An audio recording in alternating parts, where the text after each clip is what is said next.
महाराष्ट्रात सध्या बिबट्या हा विषय निसर्गापुरता मर्यादित राहिलेला नाहीये।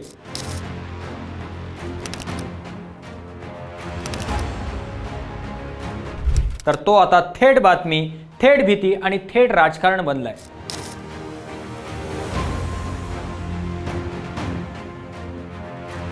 आणि सगळ्यात महत्त्वाचं म्हणजे हा प्रश्न आता कुठेतरी जंगलात नाही, तर तो आपल्या घराजवळ येऊन उभा आहे। नमस्कार, मी प्रथमेश।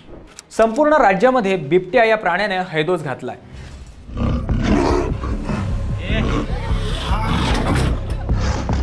गेल्या काही दिवसात पुणे, अहमदनगर आणि नागपूर या जिल्ह्यात बिबट्यांच्या हल्ल्याने नागरिक अक्षरशः भयभीत झालेत। नागपूर 10 डिसेंबर 2025 रोजी शिवनगर परिसरात एका बिबट्याने सलग 7 नागरिकांवर हल्ला केला। 7 जण जखमी झालेत। रस्त्यावर गोंधळ आणि भीतीचं वातावरण। वन विभागाने अखेर बिबट्याला बेशुद्ध करून पकडलं।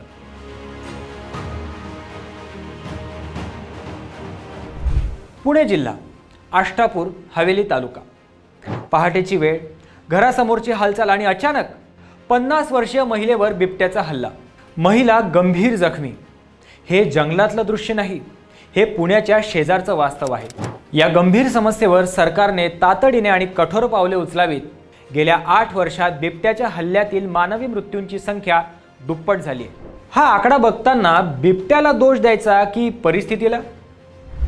जंगल कमी, अधिवास तुटले, शिकार नाही, पाणी नाही, आणि मग बिबट्या म्हणतो जिथं माणूस राहतो तिथं किमान जेवण तरी मिळतं। या प्रश्नावर 10 डिसेंबर 2025 रोजी जुन्नरचे आमदार शरद सोनवणे थेट बिबट्याचा मुखवटा घालून नागपूर विधानभवन परिसरात आंदोलन करताना दिसले। त्यांची मागणी स्पष्ट होती, केवळ 25 लाख रुपयांची मदत पुरेशी नाही, त्याऐवजी धोकादायक बिबट्यांना पिंजऱ्यात टाका। त्याला कारणही तसंच होतं। त्यांच्या मतदारसंघात आतापर्यंत 55 नागरिकांचा मृत्यू बिबट्याच्या हल्ल्यात झालाय। महसूल मंत्री चंद्रकांत बावनकुळे यांनी विभागनिहाय बैठकांचं आश्वासन दिलं आहे। जंगलात शिकार कमी झाली, पाणवठे आटले आणि भूक वाढली। हाच तो टप्पा आहे जिथे बिबट्या जंगल सोडतो आणि माणसाच्या वस्तीकडे वळतो। आणि हीच बाब लक्षात घेऊन विधानसभेत बोलताना वनमंत्री गणेश नाईक यांनी सांगितलं की जंगलातील छोट्या प्राण्यांची संख्या घटल्यामुळे बिबट्यांना नैसर्गिक खाद्य मिळत नाही।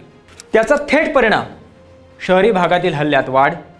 यावर तोडगा काढण्यासाठी जंगल परिसरात बिबट्यांच्या खाद्य ठरणाऱ्या शेळ्या आणि बकऱ्या ह्या जंगलात सोडण्यात येणार आहेत। तसंच निसर्गाची तुटलेली साखळी पुन्हा उभी करण्यावर सरकार भर देत असल्याचं त्यांनी स्पष्ट केलंय। आता जंगलात शेळ्या बकऱ्या पाठवायच्या म्हणजे बिबट्याला सांगायचा प्रयत्न करायचा, शहरात येऊ नकोस, आम्ही जंगलात डब्बा ठेवलाय। मानवासाठी धोका ठरणाऱ्या बिबट्यांना पकडणं किंवा मारणं सोपं व्हावं म्हणून बिबट्याला शेड्यूल 1 मधून शेड्यूल 2 मध्ये आणण्याचा प्रस्ताव केंद्र सरकारकडे पाठवण्यात आलाय। हा निर्णय संवेदनशीलही आहे आणि वादग्रस्तही। बिबट्याला मारणे हे भारतीय कायद्यानुसार गंभीर गुन्हा आहे आणि त्यासाठी कठोर शिक्षा होऊ शकते। कारण बिबटे वन्यजीव संरक्षण कायदा 1972 अंतर्गत संरक्षित प्राणी आहेत। त्यामुळे बिबट्याला मारल्यास दंड, कारावास होऊ शकतो आणि वन्यजीव गुन्ह्यांमध्ये गंभीर परिणाम भोगावे लागतात। शिवाय यामुळे बिबट्या मानव संघर्ष वाढू शकतो आणि पर्यावरणाचा समतोल बिघडू शकतो। कायदेशीर परिणाम: भारतीय वन्यजीव संरक्षण कायदा 1972 म्हणजेच वाईल्ड लाईफ प्रोटेक्शन ॲक्ट 1972 या कायद्यानुसार बिबट्याला मारणे किंवा त्याच्या अवयवांची खरेदी विक्री करणे एक गंभीर गुन्हा आहे। शिक्षा: यासाठी दंड आणि दीर्घकाळ तुरुंगवासाची शिक्षा होऊ शकते। कायद्याचे उल्लंघन करणाऱ्यांना कठोर शिक्षेची तरतूद आहे। निष्कर्ष एकच, हा विषय फक्त बिबट्याचा नाहीये, हा विषय आहे समाजाच्या सुरक्षेचा आणि आपल्या विकासाच्या दिशेचा।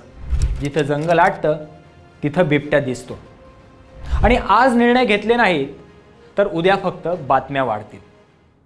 तर हा व्हिडिओ तुम्हाला कसा वाटला हे कॉमेंट्समधून नक्की कळवा। या व्हिडिओला लाईक करा, शेअर करा आणि आमच्या YouTube चॅनलला नक्कीच सबस्क्राईब करा। धन्यवाद।